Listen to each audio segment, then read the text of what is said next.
ایک بادشاہ اپنے وزیروں کے ساتھ کشتی میں کسی سفر پہ جا رہا تھا۔ راستے میں عصر کی نماز کا وقت ہوا تو کشتی دریا کے کنارے لگا کر وضو کرنے لگا۔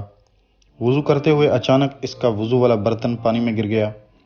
بادشاہ نے وزیر کو آواز دی اور کہا کہ اس کا وضو والا برتن پانی میں گر گیا ہے۔ ایک وزیر نے پوچھا، بادشاہ سلامت، برتن کس جگہ پر گرا ہے؟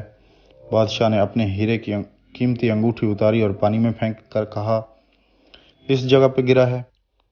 وزیر نے اسی جگہ دریا میں چھلانگ لگا دی اور برتن وزیر جب برتن باہر لے کر آیا تو برتن میں جھانک کر حیران ہو گیا کہ بادشاہ کی انگوٹھی اسی برتن میں پڑی ہے۔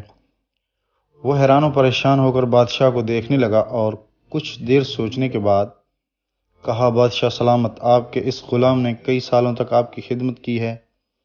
اب میں بڑھاپے کے قریب ہوں اور مزید آپ کی خدمت کرنے سے قاصر ہوں۔ چنانچہ اب میں آپ سے رخصت چاہتا ہوں۔ بادشاہ نے وزیر کو بہت روکا، لیکن وزیر کے بے حد اصرار پر بالآخر بادشاہ نے اس سے کہا کہ ٹھیک ہے، اگر تم جانا چاہتے ہو تو چلے جاؤ۔ وزیر اس وقت بادشاہ کو خیر آباد کہہ کر کشتی سے اترا اور جنگل کی طرف چل دیا۔ بادشاہ بھی اپنی کشتی پہ سوار ہو کر آگے کی طرف چل دیا۔ کافی دور جانے کے بعد یکایک دریا میں سیلاب اٹھا اور کشتی غوطہ کھا کر الٹ گئی۔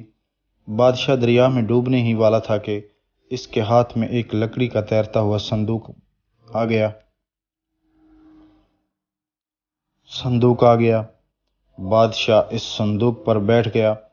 صندوق بادشاہ کو لے کر تیرتا ہوا کئی میل دور ایک انجان بستی کے ساحل پر جا لگا۔ بادشاہ نیچے اترا اور اس بستی میں چلا گیا۔ بھوک اور پیاس سے بادشاہ کا حال برا تھا۔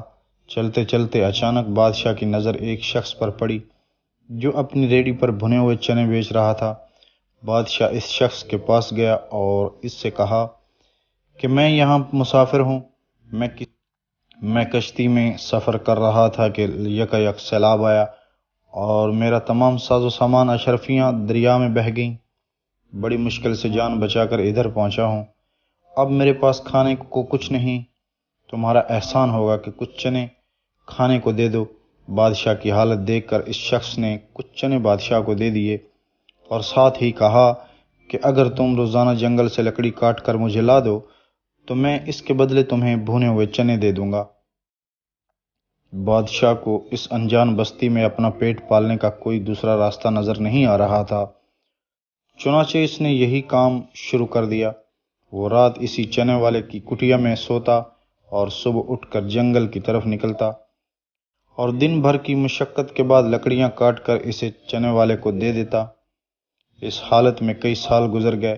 ایک دن بادشاہ حسب معمول جنگل سے لکڑیاں کاٹ کر آ رہا تھا کہ راستے میں ایک بھنگی اپنا غلاظت سے بھرا ڈبہ اٹھائے جا رہا تھا۔ جیسے ہی بھنگی پاس سے گزرا تو بادشاہ کی لکڑیاں بھنگی کے ڈبے کو لگیں اور وہ ڈبہ بادشاہ کے اوپر گر گیا۔ ڈبہ گرنے کی وجہ سے بھنگی نے اور پاس سے گزرنے والے نے بادشاہ کو پکڑ لیا اور اس کی خوب درگت بنائی اور ڈبے میں بچی ہوئی غلاظت بھی اس کے اوپر ڈال دی۔ بادشاہ مار کھا کر دوبارہ اپنی لکڑیاں اٹھا کے منزل کی طرف چل دیا۔ چلتے چلتے اچانک اسے شاہی لباس میں ملبوس کچھ آدمی اور گھوڑے نظر آئے۔ بادشاہ کو اندازہ ہوا کہ اس سلطنت کا بادشاہ گزر رہا ہوگا۔ جب وہ شاہی گھوڑے قریب سے گزرے تو مفلوک الحال بادشاہ یہ دیکھ کر حیران رہ گیا کہ وہ وزیر جو اسے راستے میں چھوڑ گیا تھا وہی بادشاہ بنا شاہی سواری پہ جا رہا تھا۔ وزیر نے ایک نظر اس مفلوک الحال بادشاہ کو دیکھا اور بنا رکے اپنے محل کی طرف چل دیا۔ محل میں پہنچ کر اس نے سپاہیوں کو حکم دیا کہ اس شخص کو پکڑ کر دربار میں پیش کیا جائے۔ سپاہیوں نے حکم کی تعمیل کی اور اس بادشاہ دربار میں پیش کر دیا۔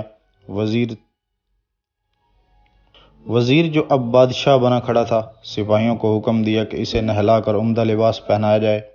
جب اسے نہلا کر عمدہ لباس پہنا کر سپاہیوں نے دربار میں پیش کیا تو وزیر نے بادشاہ کو دیکھ کر کہا کہ بس ثابت ہوا کہ ہر عروج کو زوال ہے۔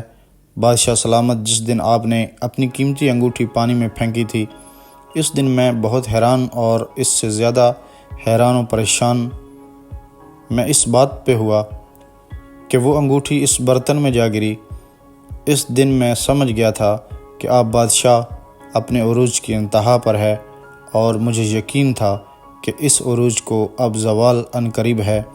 چنانچہ اس لیے میں آپ کو ادھر ہی چھوڑ آیا، اور آج آپ زوال کی انتہا پر کھڑے ہیں، اس لیے عروج اب آپ کا منتظر ہے۔ اس کے بعد وزیر نے بادشاہ کو گھوڑے اور تحائف دے کر اپنی سلطنت کی طرف روانہ کر دیا۔